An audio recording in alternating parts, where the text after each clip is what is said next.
এদিকে চার পাট পণ্য রপ্তানিতে ভারতের নতুন বিধি নিষেধে ক্ষতির আশঙ্কা করছেন দেশের ব্যবসায়ীরা। সমুদ্রপথে ভারতে পণ্য পাঠাতে কন্টেইনার প্রতি ৬০,০০০ টাকা খরচ বাড়ার আশঙ্কা তাদের। এমন পরিস্থিতিতে ভারতের সঙ্গে আলোচনার তাগিদ বিশেষজ্ঞদের। তবে বাণিজ্য উপদেষ্টা মনে করেন বিধি নিষেধে রপ্তানিতে কোনো নেতিবাচক প্রভাব পড়বে না। বান্ডেল থাকলে প্রতি সেনমানিতে টাকা বাঁচবে। বিকাশ সেনমানি বান্ডেল কিনে জিতুন প্রতি লেনদেনে।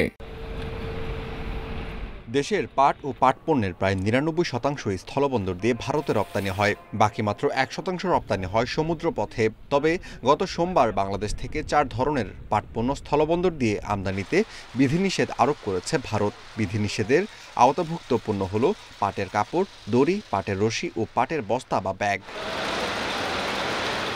ব্যবসায়ীদের হিসাব মতে ভারতে স্থলপথে প্রতি কন্টেনার পণ্য পাঠাতে প্রায় ৫,০০০ টাকা খরচ হলেও সমুদ্রপথে এখন তা বেড়ে ৬০,০০০-এ দাঁড়াবে। এতে ছোট ব্যবসায়ীরা সবচেয়ে বেশি ক্ষতিগ্রস্ত হবে। খুলনায় খালিশপুরে আছে, সেখান থেকে সে বোমরা বন্দরে যেতে লাগতো ৩ ঘন্টা, সেটা আর সম্ভব হচ্ছে না। সেখানে খরচ হতো একটা ট্রাক ভাড়া খুলনা খালিশপুর থেকে বা ওই অঞ্চল থেকে ৫,০০০ টাকা। এখন এই মালটা তাকে করতে হবে, মোংলা বন্দরে পাঠাতে হবে। মোংলা বন্দরে ভাড়া মিনিমাম ৫,০০০ টাকা, তারপরে কন্টেইনার ভাড়া মিনিমাম $৫০০, অর্থাৎ প্রায় ৬০-৭০,০০০ টাকা খরচ বেড়ে যাবে।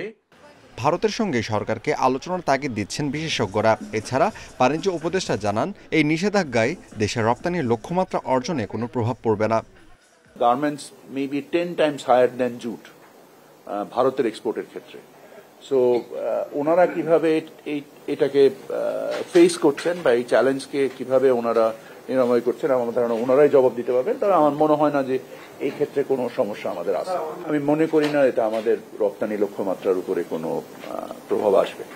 রপ্তানি উন্নয়ন ব্যুরো ইপিবির তথ্য মতে ২০২৩-২৪ অর্থবছরে বাংলাদেশ ভারতে $১৫৭ কোটি পাট পণ্য রপ্তানি করেছে, যা মোট রপ্তানি আয়ের ৩.৭৫%। Amirul Islam, independent news, Dhaka.